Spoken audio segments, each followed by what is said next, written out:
আসসালামু আলাইকুম। কেমন আছেন সবাই? আশা করি ভালোই আছেন। আমিও ভালো আছি।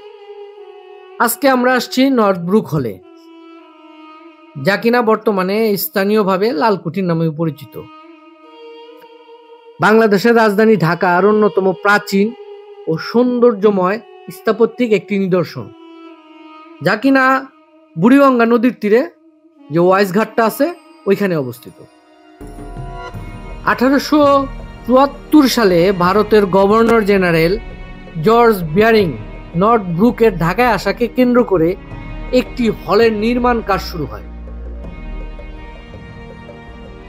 1879 সালের শেষের দিকে নর্থ ব্রুক হলের নির্মাণ কাজ শেষ হয়।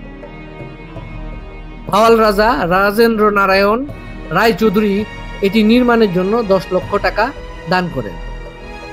তবে ভবনটি 1880 সালের 25শে মে উদ্বোধন করা হয় এবং এটি উদ্বোধন করেন সেই সময়কার ঢাকার কমিশনার নর্থ ব্রুক।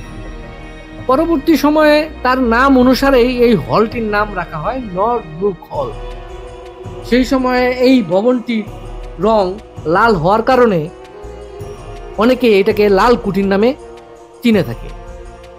1882 সালে ভবনটি টাউন হল থেকে পাঠাগারে রূপান্তরিত হয় এবং এর সাথে জনসন হল নামে একটি ক্লাব ঘর সংযুক্ত করে দেওয়া হয়।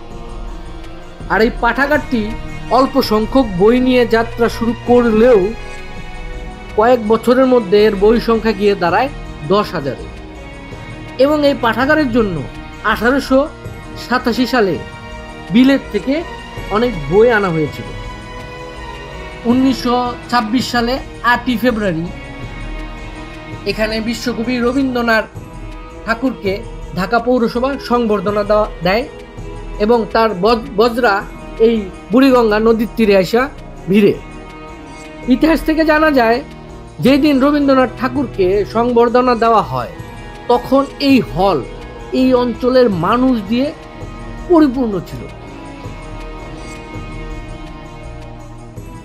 তৎকালীন ঢাকা শহরের সাংস্কৃতিক চর্চার প্রাণকেন্দ্র ছিল আজকের এই নর্থ ব্রুক হল।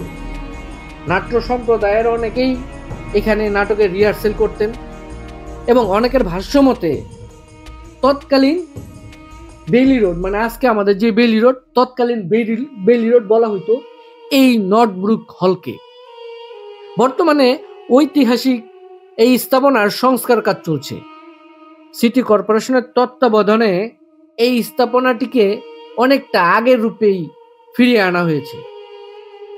রানী ভিক্টোরিয়ার চিঠি থেকে শুরু করে বিলেতের ইতিহাস, সিপাহী বিদ্রোহের নানান দলিল ছিল এখানে। এছাড়াও ব্রিটিশ শাসকদের জীবনী, ভারতের সীমানা নির্ধারণের কমিটির প্রতিবেদন সহ ইংরেজি অনেক উপন্যাস ও বাংলা 200 বই ছিল।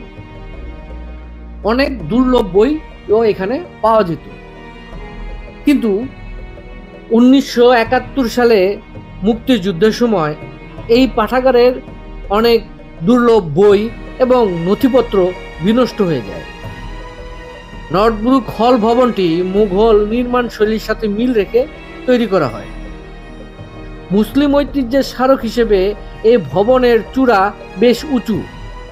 চূড়া থেকে অনেক নিচে নকশামণ্ডিত আলংকারিক নিচু পাঁচিলের অবস্থান।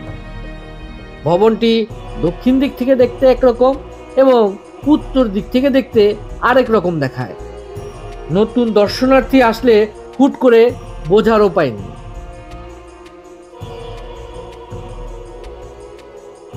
আজ আমাদের নর্থ ব্রুক হলের যাত্রা এখানেই সমাপ্ত। আমরা পরবর্তী কোনো স্থাপত্য এবং ঐতিহ্যের সন্ধানে আপনাদের নিয়ে যাব এবং সেই জন্য আমাদের চ্যানেলটি সাবস্ক্রাইব করে সবসময় আমাদের পাশে থাকুন। সবাই সুস্থ থাকুন, ভালো থাকুন। আল্লাহ হাফেজ।